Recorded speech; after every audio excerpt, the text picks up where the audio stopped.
Hi friends, this is Ritesh Patel और ये मेरा एक नया चैनल है।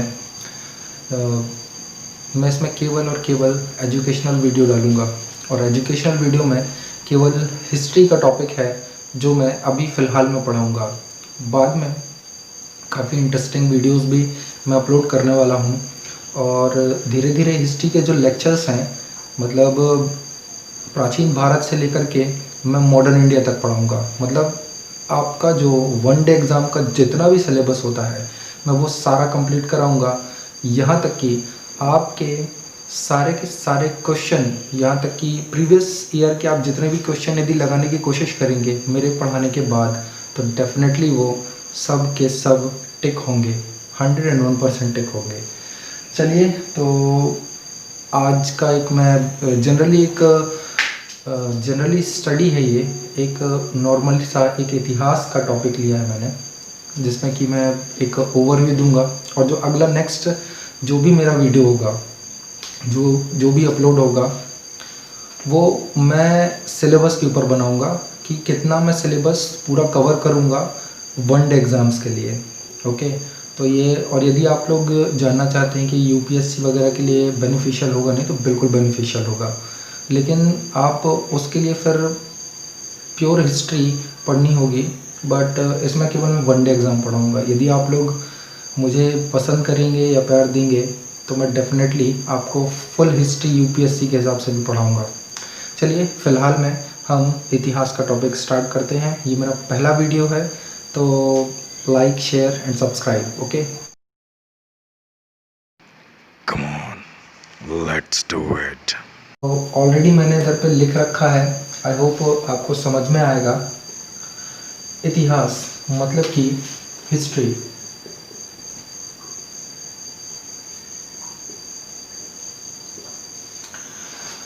तो जनरली हिस्ट्री एक यूनानी शब्द है। हिस्ट्री एक यूनानी भाषा से लिया गया एक शब्द है। यूनानी भाषा से मतलब कि एक ग्रीक भाषा, ग्रीक लैंग्वेज का लिया हुआ एक वर्ड है हिस्टोरिया, जिसका मतलब ही होता है इतिहास। और इसको हेरोडोटस नाम के एक व्यक्ति हुआ करते थे, उन्होंने सबसे पहले बताया था और उन्होंने एक बुक भी लिखी थी हिस्टोरिका नाम की। और इसी वजह से, और ये काम इन्होंने सबसे पहले किया था, इसलिए इनको फादर ऑफ हिस्ट्री भी कहा जाता है, इतिहास का पिता। अब ये बात तो हो गई इतिहास शब्द की, राइट। अब मैं आपसे क्वेश्चन करना चाहूँगा कि जनरली आप मुझे बताइए कि क्या गुजरा हुआ कल या बीता हुआ समय, क्या वो समय हिस्ट्री कहलाएगा? क्या हर गुजरा हुआ समय हिस्ट्री कहलाएगा?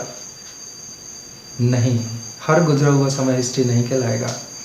हर गुजरा हुआ समय अतीत या पास्ट कहलाएगा। और यदि कोई तथ्य इन तीनों में से होकर के गुजरते हैं, इन तीनों में से किसी एक से भी होकर गुजर जाते हैं, इन जो मैंने सोर्सेज लिखे हुए हैं, पुरातात्विक स्रोत, साहित्यिक स्रोत और विदेशी यात्रियों का जो विवरण है हमारे हिस्ट्री में, यदि वो किसी एक भी पहलू से होकर के गुजर जाते हैं तो वे तथ्य पास्ट नहीं कहलाएंगे, वे तथ्य कहलाएंगे हिस्ट्री।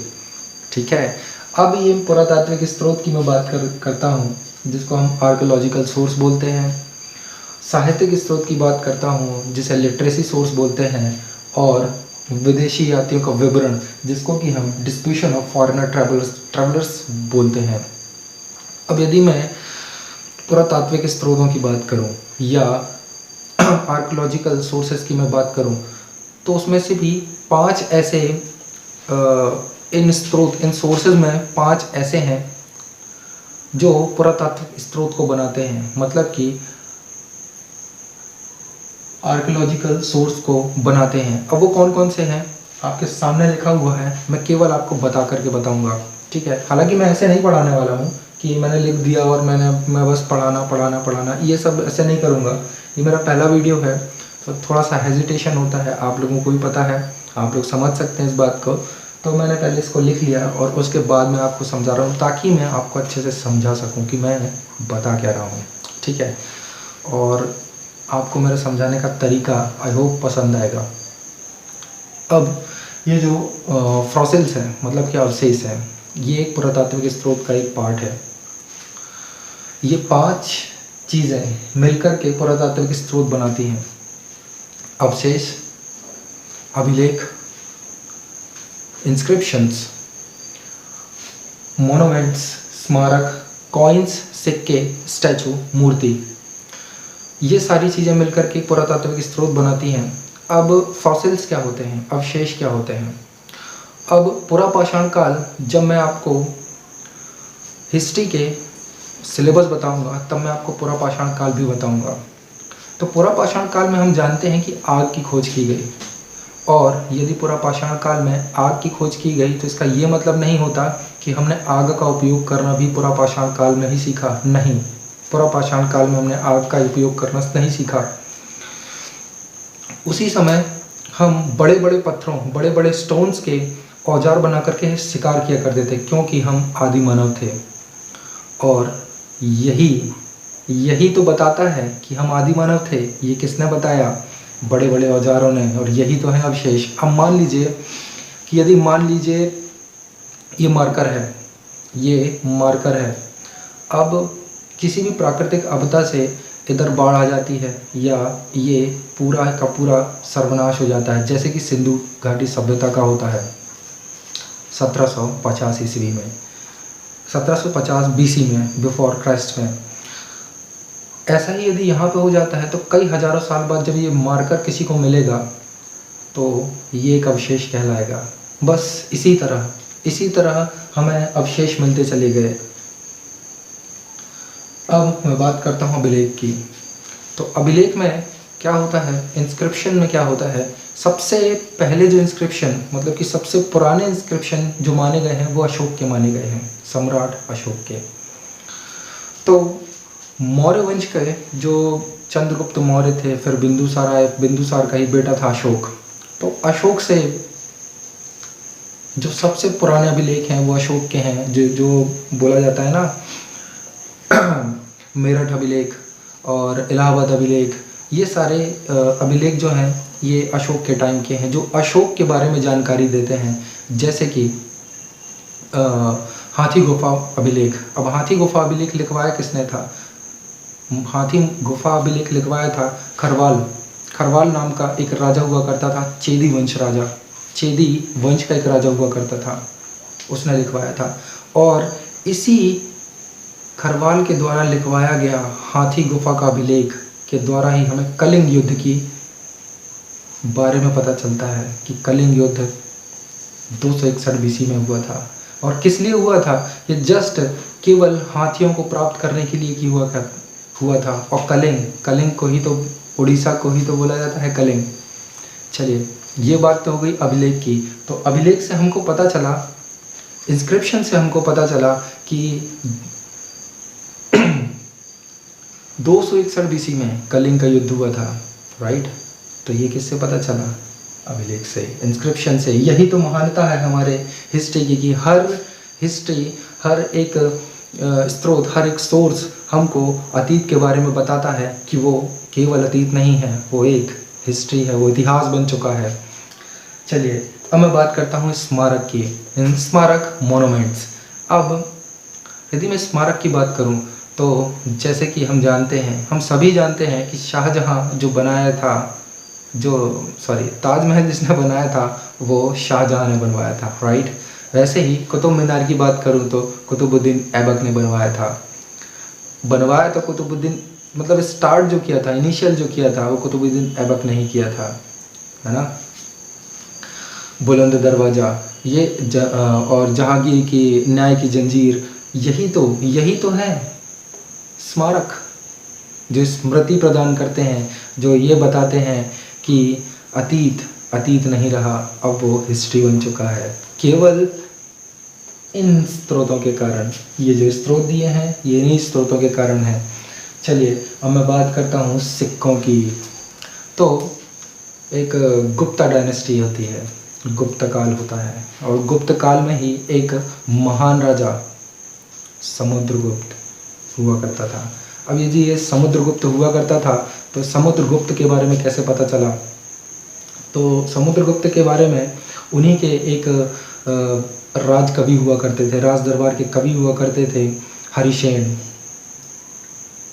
हरिशेन ने ही अपने ही रचनाओं में समुद्रगुप्त की बहुत ही अच्छा वर्णन किया है कि ये बहुत ही बड़ा सम्राट था, बहुत ही वीर था, और इसी ने ही ये कवि भी था।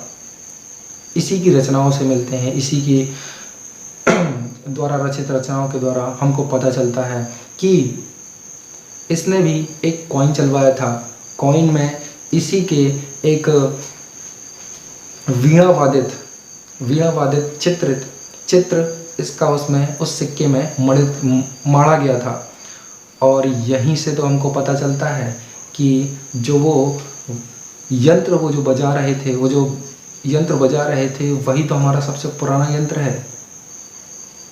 कौन सा था वो यंत्र? कौन सा है वो यंत्र? यंत्र था वीणा वाद्य यंत्र, सबसे पुराना यंत्र। आपसे कई बार कॉम्पिटिटिव एग्जाम्स में पूछा जा चुका है कि सबसे पुराना हमारा वाद्य यंत्र कौन सा है? तो वाद्य यंत्र वीणा। यहीं से तो पता चलता है। चलिए बात करते हैं स्टैचू की, मूर्ति की। तो मूर्ति जनरली हमने कई प्रकार की देखी हैं, चाहे वो मिस्र की हो या किसी और की। तो स्टैचू हो या अवशेष हो या अभिलेख हो या स्मारक हो या सिक्के हों, ये सभी पुरातात्विक स्रोत या आर्कियोलॉजिकल सोर्स को बनाते हैं। वाह सर, मज़ा आ गया। अब बात करते हैं साहित्य के स्रोत की, मतलब लिटरेसी सोर्सेज की। अब लिटरेसी सोर्सेज में सर क्या आएगा? सर लिटरेसी सोर्सेज में आएगा रिलीजियस और नॉन रिलीजियस स्रोत। अब रिलीजियस में क्या क्या आता है? तो रिलीजियस में आते हैं हमारे वेद, हमारे ग्रंथ, महाभारत, रामायण, उपनिषद, यही तो है हमारे रिलीजियस स्रोत, रिलीजियस साहित्यिक स्रोत, रिलीजियस। और नॉन रिलीजियस में क्या आता है सर? तो नॉन रिलीजियस में आएगा हमारे बहुत बड़े बड़े कवि हुआ करते थे, बड़े बड़े, जैसे कि हमारे कबीरदास की जो रचनाएं हैं, रचनाओं के कारण ही उनको हमारे भारतीय इतिहास का शेक्सपियर कहा गया है। आपसे पूछा जा सकता है एग्जाम में कि शेक्सपियर, भारत का शेक्सपियर किसे कहा जाता है? तो आप बताएंगे कि कबीरदास। इनकी, और यदि मैं विशाख दत्त की बात करूं तो विशाख दत्त की मुद्रा राक्षस जैसी रचना सब, और बाइबल के बाद जो सबसे प्रचलित है वो है पंचतंत्र, और वो लिखा है विष्णु शर्मा ने। आर्यभट्ट के द्वारा लिखा गया आर्यभट्टयम, महान गणितज्ञ, सूर्य का सिद्धांत। ये ऐसी रचनाएं हैं जो हमको साहित्यिक स्रोत की बारे में बताती हैं कि हाँ भाई, ये एक साहित्यिक स्रोत है। यदि कोई राइटर बुक लिखता है, यदि कोई राइटर, कवि किसी चीज़ की रचना करता है तो वो साहित्यिक स्रोत में आता है। और यही तो इंडिया की खास बात है कि हर चीज़ प्रमाणित होनी चाहिए। ये पता होना चाहिए कि अतीत में यदि कोई बात बताई जा रही है तो वो निश्चित रूप से होनी चाहिए, तभी वह इतिहास बन पाएगा। अदरवाइज़ वो इतिहास नहीं, वो पास्ट कहलाएगा मेरे भाई। चलिए अब बात करते हैं विदेशी यात्रियों का विवरण।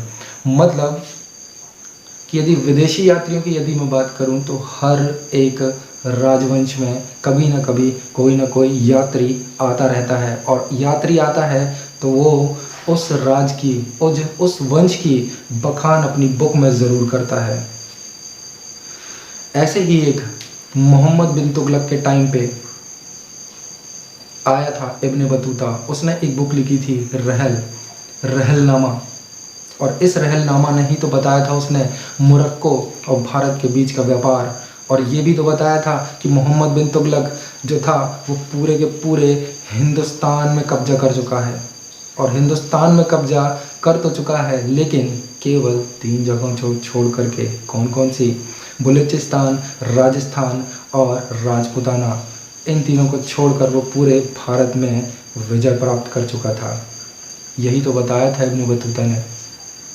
चलिए, तो ये हो गया विदेशी यात्रियों के बारे में। यदि कोई विदेशी यात्री आता है तो वो बुक लिखेगा, और यदि बुक लिखता है तो बखान भी ज़रूर करेगा। मतलब कि यदि तोड़ मड़ोड़ के या सबका यदि मैं निष्कर्ष निकालता हूँ तो केवल एक बात सामने आती है कि यदि ये इतिहास है, मतलब कि वे तथ्य जो कि इनमें से किसी एक को भी फॉलो कर जाता है, वे तथ्य जो किसी एक को भी फॉलो कर जाता है, वे स्टेटमेंट यदि वे जो किसी इनमें से किसी एक को भी फॉलो कर जाता है तो वो पास्ट नहीं, वो इतिहास कहलाएगा। बस मेरे भाई, मेरे दोस्त, बस इतिहास यहीं से स्टार्ट होता है, फिर वो चाहे इंडियन स्टार्ट हो या बाहर का हिस्ट्री हो, बस यहीं से स्टार्ट होगा हमारा इंडियन हिस्ट्री। चलिए, तो मैं कल या नेक्स्ट वीडियो जब भी अपलोड करूँगा तो मैं डेफिनेटली आपको वो सिलेबस बताऊंगा और सिलेबस में मैं वो आपको पूरी हिस्ट्री का बखान कर दूंगा। ओवरऑल एक आपको ओवरव्यू दे दूंगा कि हाँ, मैं हिस्ट्री इस तरीके से पढ़ाऊंगा। आई होप आपको इन सब चीज़ों से समझ में आया होगा कि मैं हिस्ट्री किस तरीके से पढ़ाने वाला हूँ। ये काफ़ी दिलचस्प होने वाली है, बस बने रहिएगा। थैंक यू, धन्यवाद। अच्छा लगे तो ज़रूर लाइक करिएगा। Thank you very much.